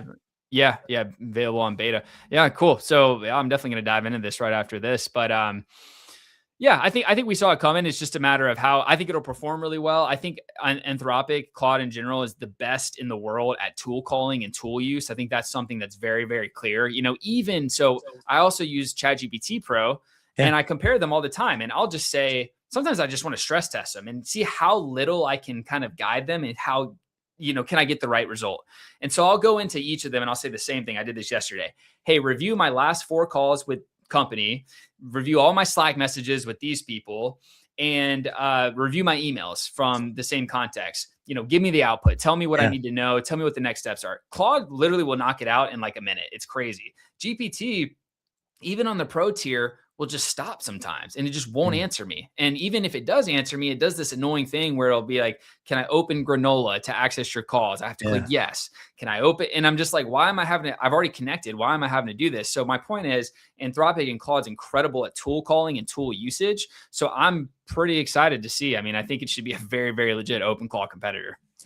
Yeah, that's going to be interesting because a lot of it's about like output, right? I think the one thing that we were talking about yesterday with James from Jersey City Meetup. So James, if you're listening, giving you a shout out. But we're talking yesterday around, this past weekend I had to step back from OpenClaw because I'm spending way too much time managing all the problems with it's just not calling tools. It's not following up. I said, hey, here's the problem. They're like, hey, sorry, I get that. This is not how we should run. This is how we should, work together and run our business. But then it stops. It doesn't actually go and fix it. And you're like, just go do the thing that we talked about, that we agreed upon. Like let's get to the outcome. Let's get to the goal. And like we set goals, and then that was supposed to fix it, but it didn't fix it. And then you keep pushing it to say, if we set a goal, like don't look for immediate feedback every single time from me, but like continue to work and find solutions to get towards the goal. It seems two of the OpenClaw updates this week were addressing a lot of that. I think a lot of people had those same issues. But the one thing I was talking about yesterday was around, James had mentioned around his experience using Codex Auth was not as good as using Claude Auth. But what you're going for is if you're really using OpenClaw a lot is being able to have max plan where all of your usage is capped at say $200 a month. So it's not like, cheap, but it's not a $2,000, which you could easily run it to. So what we started to do was, or what we were talking about was like, I was like, hey, like I am having a ton of these issues with the Codex Auth. I had to do it because I didn't want to, I wanted to have cap spending. But then if we go beyond that and already have this plan that you're paying $200 a month to OpenAI for this ChatGPT 5.4 Codex, is sitting down and doing the Codex coding version and just using the standalone Mac app. And it was actually great. It was a really good experience. And you sit down and just like Claude Code, you're going through and you're building out, you're connecting to GitHub, you're building out your local files, you're working on building an app. And so I spent 20 hours in this weekend and it was consistent. And I thought that it was night and day difference from using OpenClaw with Codex, even though it's the same model, but using Codex within this, like, just in terminal and then using it within the Codex Mac app, I thought was like, this is the same, very, very similar experience to Claude Code, where, but a little more, not as good as personality, but it was almost like more methodical, like somebody mentioned German, of just efficiency of going through it. So I would say, like, I would give OpenAI credit on the coding side. I thought that was was a big step forward for people looking to just like knock out a good complex task. Like, let's say if you want to build, like your own granola type app, because you mentioned them, or you have an internal like business tool, like your small business, definitely check out Codex if you are using OpenClaw, because then you can use it for the auth for your, main OpenClaw model, your main agent that you want to speak with. But then you can also be using the coding tool on the side. And they've been very generous with tokens. So yesterday, I think Sam Altman did a reset on the usage, like midday or, in the afternoon at some point. And so I haven't hit a limit on using Codex, and I have a $20 plan with Claude, and I wasn't able to do one task with it yesterday on Opus 4.6. So a single like code review, it stopped before it could even actually like start working on the code. It just did the review. So that was my kind of big learning this week, is like, check out OpenAI, the ChatGPT. It still has problems on the main personality side, but there's a ton of value you can get if you do have coding activities to do. Well, you must have read my mind. That was literally directly related to the daily AI tip I wanted to talk about, because I think I'm a huge Codex fan. I love it. It's a great product. I use Claude Code too. And what I wanted to encourage people to do was to try these tools out, because I think that you hear Claude Code, you hear Codex, you think engineering, you think technical, you think confusing. But when you open it up, you're like, this actually looks pretty familiar to me. It looks like ChatGPT. It looks like Claude. And there's a couple things that are confusing about it. You basically have to set up your GitHub. You have to create a repo.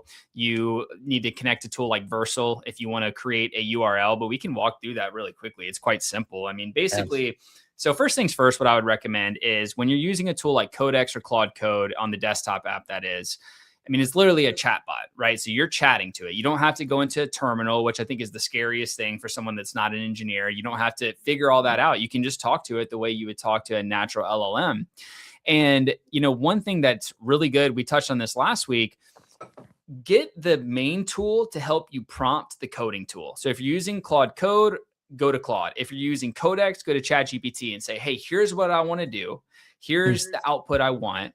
Can you create a prompt for Codex that is optimized to get this result? And it will eliminate a lot of the back and forth you'll have to do. It'll spit out a completely different prompt. You just go paste it in there and it's ready to rock. And so I think that when people see how easy it is to create your own tools, like you said, I'll give an example. The other day or last week, I was like, I need a better way of managing my revenue, my expenses, my profit, and the taxes I should be saving. I'm like, it's 2026. I feel like the tools I'm using suck and it should be a lot better. And so basically what I did is I created my own, I guess, just that accounting software. And it took literally under 15 minutes, like legitimately. Yeah. And so I just said, hey, here's what I need. I need you to know this is the type of business I have. Here's where the business is based out of. I want to be able to input my revenue, my expenses, and I want you to be able to output my profit, how much I should be saving for taxes per every dollar I make. And I want you to account for the previous money I've made, because obviously, income brackets go up. And so anyways, like a year ago, there's literally a 0% chance I would have been able to do that. I just wouldn't have even known where to start. Today, I go and I say, here's what I want. I want you to optimize the prompt for Codex or Claude Code. Boom, gives me the prompt. And I mean, it spit out an amazing tool that now I'm using every single day. And it's genuinely really helpful. And I kind of see this as the future of software. It's going to be very individualized on what do you need? Me and my fiance, if there's something that we just need, I'll just make an app for it really quickly. I mean, it literally takes 15 minutes. And so what I really wanted to encourage people to do is to try out these coding tools, because they're not even, they're coding tools, but it's really just a chatbot that will spit out incredible output based on what you need. So I think kind of reframing it and thinking about it like that makes it a lot less intimidating. My dad, for example, he's a technical guy, but he's not like an engineer. And I said, hey, you should just try this. He was explaining to me something he wants. And I said, just go into Claude Code, try this. And boom, he called me 30 minutes later. He's like, I can't believe it. This is crazy. And so I think anyone that goes into those tools and just experiments with them, they're going to get incredible output. And I think they're going to be blown away too at just how simple and straightforward it is. And if something breaks down, if there's an error, you can literally just say, I don't know what this means. I don't know how to fix it. You fix it. And it'll go and do it for the most part. So, of course, if you're trying to build like some type of enterprise software solution, maybe you'll run into some issues. But in terms of just like simple things that you want or need help with, these tools are incredible. So yeah, I'm glad you brought that up. I think it's really important that people try them. Yeah. Small business tip again is if you're using G Suite. So Google Workspace. Depending on the plan that you have, you should get Google Gemini Pro access.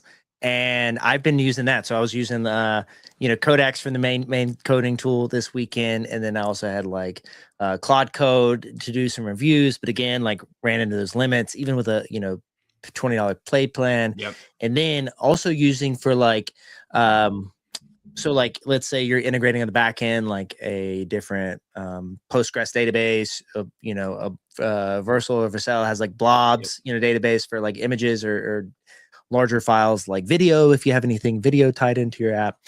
The one thing is like really good is like Gemini's good at obviously searching the internet. It's like Google. So looking into these different tools, API tools that you might want to plug into your app, good to do research there first on just strategy. And so then I would be say, hey, do I need to plug in these 3 tools? What's the cost outlay look like? What kind of plans can I look at? Is this the right way to do it? And then go put the plan into, Codex or Claude Code and say, this is what, Gemini thinks is the right way to do it. Confirm that. And then if it looks good, let's put a plan together and pursue. That's pretty much the exact workflow that I have. I'll go to Gemini and I'll do a deep research report about a topic or whatever I'm trying to accomplish, get that report, paste it into the chatbot, whether it's chat or Claude, say, here's the context. Here's what I want to accomplish in Claude Code or Codex, put it all together, give me the output. Boom. And so, I mean, it's funny to hear other people that do that too, because it's like, I don't see a future where everyone just uses one of these tools. I mean, to this day, I go between all of them pretty fluidly all day. I'll have chat, check Claude's work. I'll go to Gemini for deep research. I'll go to Grok for trending information on X. Yeah. And, with the agentic stuff too, it's like, I think the thought was that we'll all have an open claw, or we'll all have like a central source. I'm not sure if that's going to be the case. It might be like the Claude agent does these things well, and then the Gemini agent is the way that you organize all of your G Suite and your Google Drive and everything. And so it definitely still remains to be seen how all this is going to play out. But I feel like it's going to be pretty across the board. I don't really see anyone coming in and just dominating where you're only using that tool, which I think, a year and a half ago, a lot of people would have said everyone's going to use ChatGPT, nothing else, or, whatever the case might be. So yeah, well, with agents, I assume it's going to follow a similar pattern that the chatbots have, basically. Yeah. I think, there's so much access to it. It just makes you wonder, like, is it like with the streaming wars, right? Like it's, there was a guy that said, business, like the way to make profit these days is either bundling or unbundling. And, talking about like cable television, and then you get in the streaming wars and they're like unbundling everything so you can break away and cord cutters on the cable cutters, getting away from cable TV. But then now they start bundling back in with Disney and Hulu. And you wonder, like, are we at the phase now where it's going to be completely unbundled and you're paying for all these different streaming services or these different services, and then later it becomes bundled into like one solution where, I use Open Router to access cheaper models. Is that like everyone going to go through a router like this, and how much tax can they take on top of that? And I think going to the earlier point we were talking around is, and you mentioned with the new Claude harness that they're releasing. I know Claude managed agents to make it more for the like people that aren't used to it, but like it's a harness just like OpenClaw. So how fast can you burn through credits? Do you have to set up certain things on Haiku? And I think that's the thing that people are going to have to start to realize is like using a single service. Are they going to have a cheap enough low cost model to be able to do the things that you need to do? Because most cron jobs, most processes, hey, read Twitter in the morning and tell me what's hot, or read, the news and tell me what I should know relating to my business. Or if you're a real estate agent, scrape the latest listings off the MLS.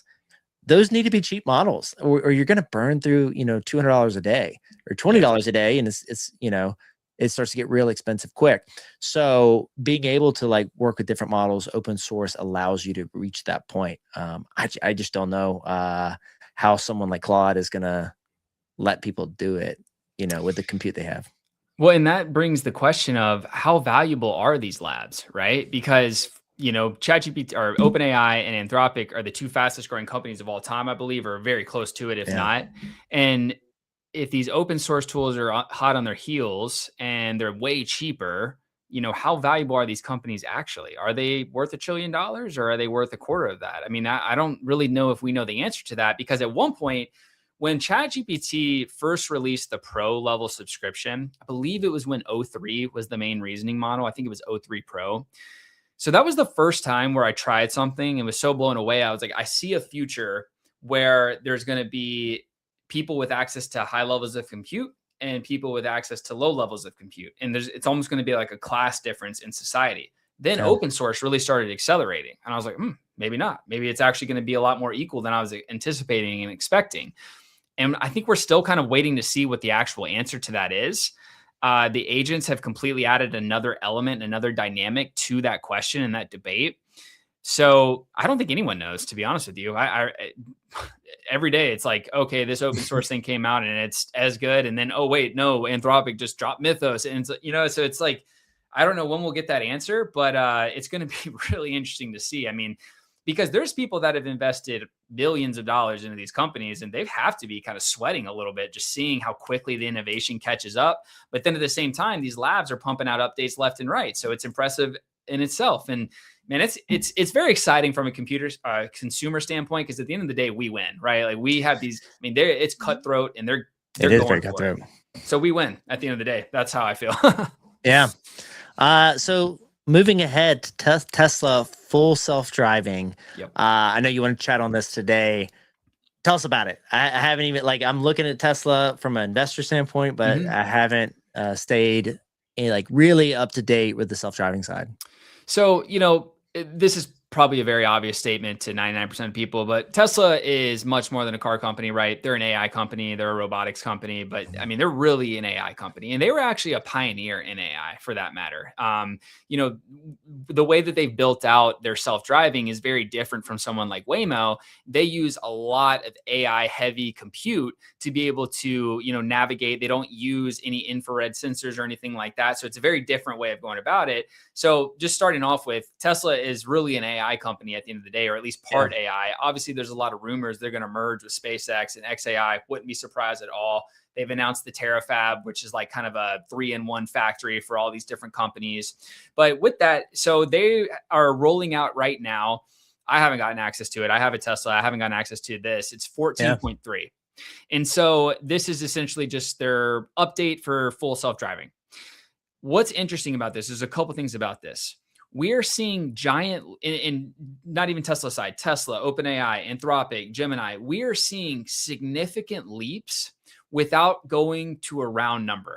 So what I mean by that is, with Anthropic, they had Opus 4.0.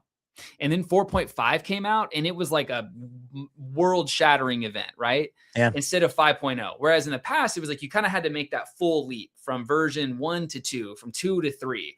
And the incremental improvements, fix some bugs, made it a little bit better. But now we're seeing these 0.1 jumps, if you will, make a massive difference to these products and how they actually work. I don't really know what that means, but it just seems like the incremental improvements are actually becoming larger and larger. And so that's the first thing that stood out to me. This is only 14.3, but some of the highlights of this, according to Tesla, this is going to allow for 20% faster reaction times from their self-driving fleet. That's a significant difference. I mean, if you think about the difference in 20%, if someone's barreling at you at 100 miles an hour, they're going the wrong way, something crazy is happening, difference in 20% could easily save lives, easily. So if that's the case, it's huge. But another thing that was very, very, very, very interesting is this is introducing the use of vehicle to fleet communication. So they're using hard reinforcement learning examples. So like my Tesla can learn from your Tesla, can learn from their Tesla. And, they are training on data. They always have done this where they've taken the data and they've been able to train on it. But now it seems to be much more robust and much more advanced. And essentially what they're saying is that the new 14.3 is the first model of Tesla self-driving. And this is all very new, so I think a lot of it's kind of being figured out, but it's the first model that's actually using reasoning inside of inside of the way that it operates. So instead of just following some algorithm where it's like, okay, I need to go here, I need to avoid the cone there, it's actually deciphering what it's seeing in real time and reasoning about, oh, that policeman has stopped that person. So I should slow down. I should get over. Whereas it could recognize a vehicle on the side of the road just based on its training data. It now theoretically should be able to actually reason and understand the information that's coming in and can act with more nuance than it could in the past, if that makes sense. Yeah, that's the thing. I think people like with there's so much consumer AI in your face with other things, and you see Tesla robots. The self-driving aspect has taken a back seat because the progress wasn't as fast. But then you have other, you have like Rivian coming up, and you have these other competitors, but it takes time. And I think that that's the thing that people have to be patient and realize is like, this is not something that you can move at the speed of doing like Claude Cowork or something, because you're driving, 3,000 pound vehicles that can take people out. So I think that it's a good thing. The pace of development isn't, super rapid, and it's not like we have self-driving mythos and you can just release it in the wild. And the newest model is just like, rams through people. Like that is not what you want. But it is like, that is like why Tesla's super interesting. I think that proprietary data is something that like nobody else is going to have access to. And they got to make a car that like, I want like a family size car, but wife doesn't want a Cybertruck. It's just like, I feel like the burden of just having, the loudest car in the neighborhood. It's not like you're against, being an early adopter on all kinds of tech, but like there's a level of flashiness. Certainly people in the Bitcoin community don't love, of just like, I don't want to like show off like wealth, and like having a Cybertruck just seems very like flashy in itself. So they need to make, like a Toyota Sequoia, or like, like the Rivians are obviously, people love them because they look, I think, really well designed. People love them. I get why. I agree. I get why Elon like wants to draw attention, but if he can do a more flexible car, I think that's going to kill it, because you want to do it for the tech. You trust those engineers more than you do any other team. So my prediction in the next 6 months, we'll have a announcement about that exact product you're talking about, because there's been some rumors, I don't know if you've seen, actually, when the Cybertruck was released, in the video in the background, there was an SUV kind of shaped like a Cybertruck, and people were pointing it out. And Elon has liked some of the posts about it. And he actually put something out either last week or the week before, saying something way more exciting than a minivan's coming to Tesla, something along the lines of that. Yeah. So I do think that that's in the works. I'm the same. I'm with you. It's like, right now I have a Model Y. I love it. I think the Model Y is an incredible car. It's not big enough for a family though, so the Cybertruck is a little too flashy. So where is that kind of in between, right? And I hope that is coming. And so, even for me, just thinking about a family, you think about self-driving, the safer that is, the more comfortable you're going to be putting your partner and their kids in there and sending them off and feeling confident about it. Teslas are already very safe cars. I'm with you. I love the Rivian design. I think it's such an amazing, it's just a beautiful car, really. Yeah. And really Tesla for me is like driving an iPhone. That's what I love about it. It's like, it's just, the tech is just so, if you're a tech geek like me, I mean, it is just so satisfying. Even the Grok integration's been fantastic inside of Tesla. Really? I'll be, just give you an example, not to go off on a tangent, but I'll be in like a city that I've never been in before, and I'll be driving through, and I'll just turn on Grok and I'll say, hey, you can do it a million things. You say, hey, where's the closest X, Y, and Z to me? Or can you put this in the GPS? I want to go to the best donut shop in town. And it just puts it in there for you. But also what's really cool is I can say, hey, as I'm driving through this town, give me the backdrop of the history of this town from the day it was started to where we are today. And I'll say, okay, well, to your right, this used to be a settlement where people did this, and then it evolved to this town. So it's just a really cool integration feature. And I think it's a kind of like an Easter egg almost of how Tesla, SpaceX, and XAI are all going to merge together at some point.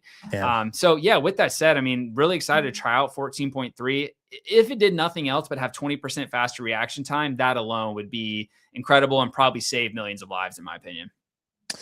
Yeah. Let's hope for the best on that one. I think that, so much attention is elsewhere. I think some of these models, and certainly comes from the defense side. If cybersecurity, I think is the biggest concern. You also have the war. You have like, airstrikes and drones driven by some of these models talking around, hey, the Department of Defense used Claude to like set up the initial like strike in Iran. I think there's so much that like it's kind of good to have attention away from the full self-driving, so that we don't have we're not moving too fast on it, that we can let that develop. But I'm excited to hear that at least there's rumors around a more SUV family oriented car, because you want to, I mean, tech it's not going to be commodity, right? Like I think you see a lot of these models that are like, Haiku could be very similar to Kimi K2.5, or, if you use like Olama to like connect to these like open source models you download, some of them, outside the frontier models, it's hard to really test and tell the differences specifically. Like, how are you going to, always design a test if it's like a cron job of scrape this website? It's either going to do it or not, or it's going to do like an okay job or not.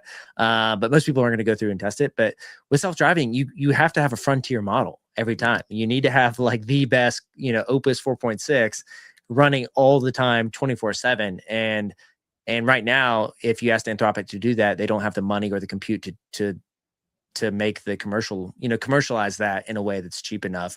As we've seen with Tesla, they do a good job of any tech company of trying to like make a business out of the tech so that they're not running out of cash, right? SpaceX can make money off of, we talked about this yesterday with Starlink, filling up those payloads, future payloads with satellites from Starlink that they can make money off of.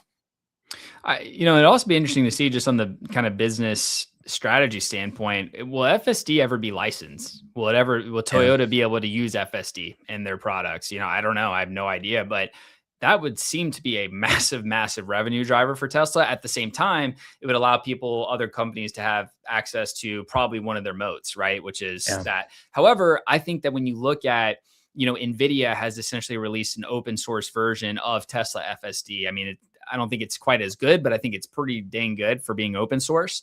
And so I think one concern from Tesla could be, well, are these open, same way it's happening with the models, will these open source competitors eventually be good enough to actually put on the roads? If so, then it would make sense to have the licensing model, right? Otherwise, if they feel like it's a strong moat that no one can compete with, they keep rolling with it. But, I'm really hopeful for this. I'm just a huge fan of self-driving in general. I remember in like 2016 or 17, when I was living in Scottsdale, they introduced the first Waymos to the public. Like there was a person sitting in the front seat, and I got on the beta list, and I thought it was the coolest thing ever. So just to see how far it's come over the last 10 years has been pretty mind blowing. And, I just think it's going to save millions of lives ultimately, whether it's drunk driving, people getting tired, just regular accidents happening. I've put thousands of miles on my FSD. And I mean, I first got a Tesla probably 4 years ago, and, the rate of improvement from then to now in self-driving is nothing short of unbelievable. I mean, when I started, I was like, oh, this is cool. This is, this is cute, basically. Like I wouldn't really trust this, but it's cute. Now I wouldn't do this, but I would literally put a blindfold on and trust it to get me to my destination. It's that good. So you can only imagine where we're at in 6 months, a year, 3 years, and so forth.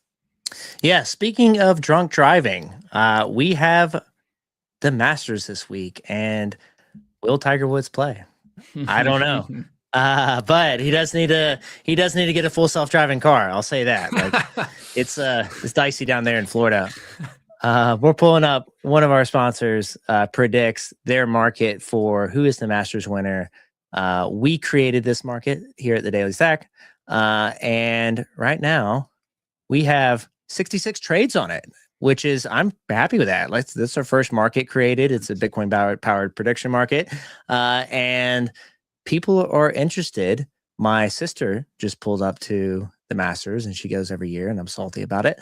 But she goes with her company. What's your take on it? As someone who lives in Georgia, do you follow it closely? Or is it something like country music, where me being from Georgia, I don't like country music because you grew up and it's so like a shtick that you're like, all right, dude, you're not that country. You're just like put on a hat and you pretend you're country, but you live in the apartment in Nashville that's like really swanky. The country music thing is hilarious. Actually, I resonate with that a lot. Growing up in Georgia, I do follow the Masters pretty closely. I love sports. I played college baseball, so any sports I can't get enough of. Yeah. I'm definitely rooting for Scotty. I think he's got it. We'll see what happens. I wish Tiger was going to be in there. Honestly, it's kind of a shame because, I mean, it's just sad to see, but I would have loved to see. I mean, how cool would that have been if he could get in there at his age and actually, make some noise and do something good. So I know several people going. I just think the Masters is amazing. The tradition, the The grounds are beautiful if you've ever been. I mean, it's just an incredible place. So I mean, I'm super excited about it. Yeah, I was talking about this morning. It's just unreal on the side of even more so now. We talk about thematically the Gen Z and every generation really that's been overwhelmed with the release of the cell phone, the iPhone being 24/7 plugged in, and then now you get AI and there's a ton of slop and the slop is just increasing and you get inundated with it. Ads are now UGC, user generated content, but they're AI generated, so it's like fake authenticity.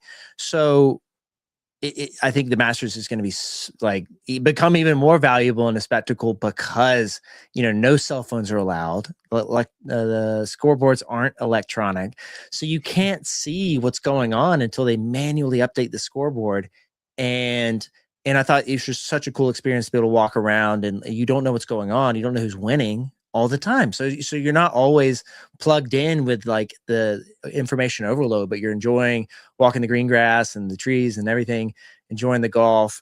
But then you start to hear, if there's a roar of a crowd, it's Tiger Woods probably hit a putt or, landed one on the green, or, any of these, big celebrity golfers is going to have such a big crowd following them. So then you start to pick up on, how the field is doing. So on a Sunday, it gets really intense on knowing what's going on. So, people are kind of scrambling around. Feels like you're in the 50s or 60s, pre-technology, somewhat like Frank Herbert was really smart in Dune to have that was whatever Butlerian jihad, where he purposely took out a lot of the AI and computers from the core concept and the core plot, so that it didn't like date itself, and so that it wasn't focused on that, but it was focused on the other pieces of the story.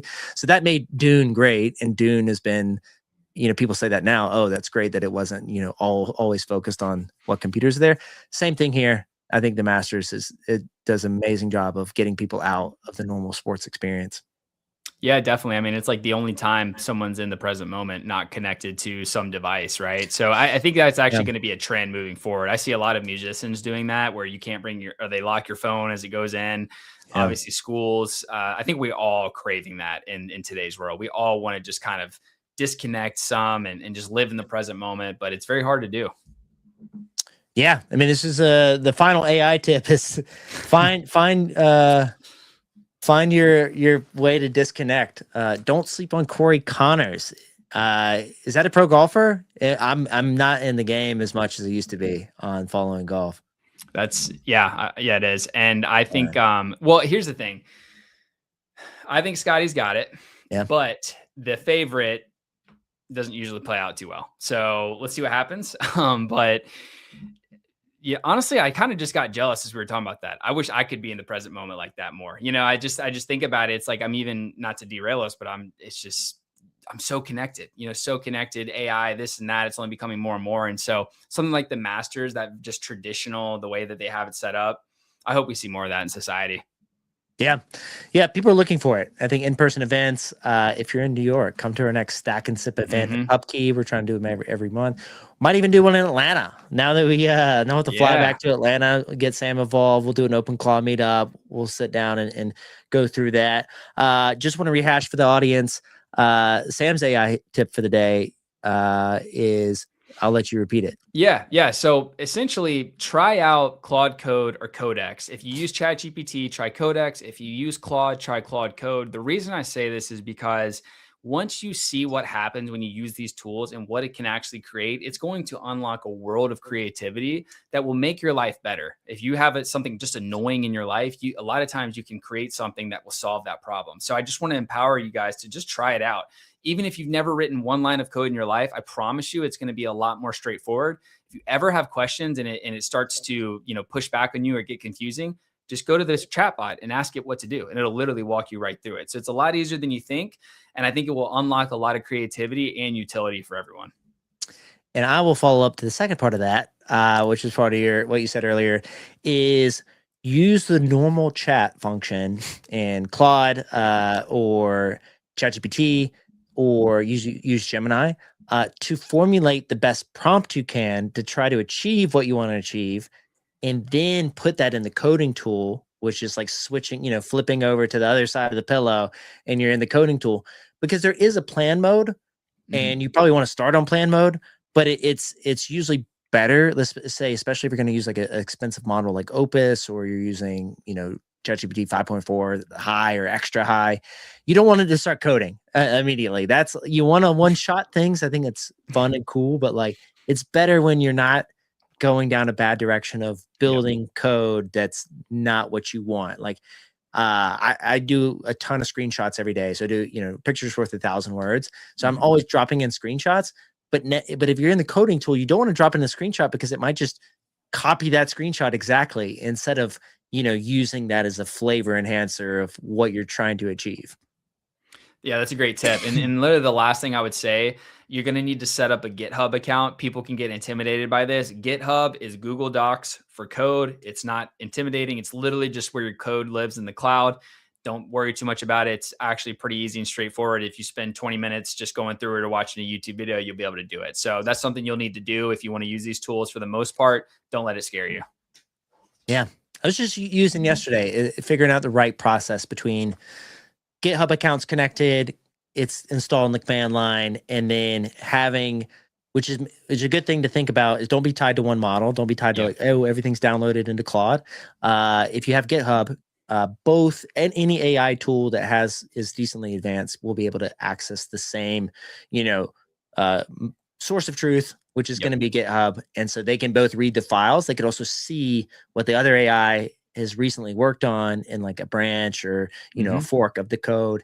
And so absolutely, yeah, I support the use of GitHub, but it does take some learning. So use AI separately, like a Gemini, to say, how do I get started in GitHub, and what do I need to know to like simplify everything? And once you connect them, a lot of times, like I have Codex and Claude Code go into GitHub itself and make a lot of alterations. So once it's connected in a certain way, like a lot of it can be prompted. So, just if anyone's intimidated, I find that helpful. Amazing.